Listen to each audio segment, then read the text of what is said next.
পছন্দ হচ্ছে না। আমার আসলে ওই মুহূর্তে যেভাবে মারতেছিল, যে চুল কিভাবে আছে, চুল টেনে এই চুল টেনে তুলস না কেন, চুল টেনে উঠে ফেলতো না, একটা চুলও যেন না থাকে।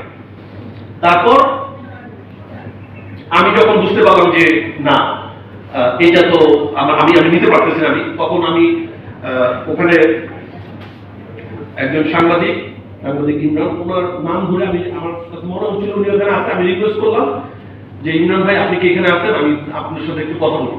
পরে আমার চোখ খুলে দিল, চোখ খুলে দেওয়ার পরে পাশের রুমে গেলাম, নিয়ে যাওয়া আমাকে পাশের রুমে যাওয়ার পরে আমি ওনাকে বললাম যে ভাইয়া আমাকে আর বাইরে না, আপনাদের যত অভিযোগ আছে আমার বিরুদ্ধে একটা লিখে দেন কাগজে, আমি সিগনেচার করে দিলাম, যে কোনো সময় মারা যাবো। কারণ আমি আমার পড়ালেখা অনুযায়ী আমি বুঝতে পারতেছিলাম যে হয়তো আমার পরে যেভাবে পিটাচ্ছে মাসেল ইঞ্জুরি থেকে হয়তো পরে রানার ফেলার হতে পারে, বা আমার কাছে মনে হচ্ছিল যে কোনো কিছু দিয়ে আমাকে ইলেকট্রিক শকের মতো দিচ্ছে, যার কারণে আমি ফ্লোরে পড়ে গেছি। সবকিছু মিলে আমি কার্ডিয়াকের এই ভয় পাচ্ছিলাম। বললো যে আমাকে লিখে দেন সবকিছু, আমি সিগনেচার করে, আমাকে আর বাইরে নেই। তখন অলরেডি আমি ইমোশনাল, আমার ফ্যামিলি কথা চিন্তা করতেছি। আমার দুই ছেলে, ছোট ছেলে, বড় ছেলে বয়স 9 বছর, ঢাকা রেসিডেন্সিয়াল স্কুলে পড়ে।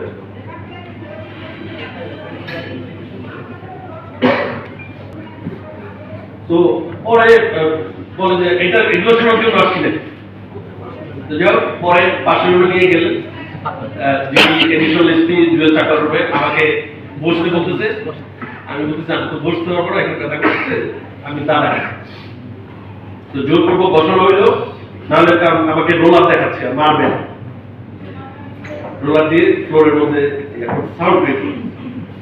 তারপরে বলে যে ওই যে যিনি বলে গিয়েছে তার কথা অনুসারে আমাকে 4 জনের নাম লিখতে হবে। আমি বলি যে দেখেন আমি কিভাবে আমি 4 জনের নাম লিখবো, ওই উনি যা বলেছেন। 2005 সালে আমি মেডিকেলে, আমি তখন মেডিকেল ছিল না।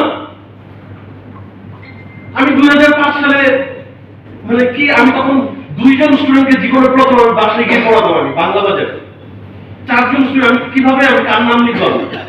আমি আমি আমি নিজে তো বুঝছি আমি কার নাম লিখতে, আমি নিরপরাধ মানুষের নাম লিখতে হবে, বাংলায় কোনো কিছু লিখতে হবে। তো যখন আবার দাঁড় করায়, আবার একটা করে বাড়ি দেয়, তখন আমি বাধ্য হয়ে একবার একজনের নাম, একটা মেডিকেল কলেজ নিজের মতো করে, চাইলে আপনারা দেখেন আমি কার নাম লিখছি, আমাকে জোর করে লেখানো হচ্ছে।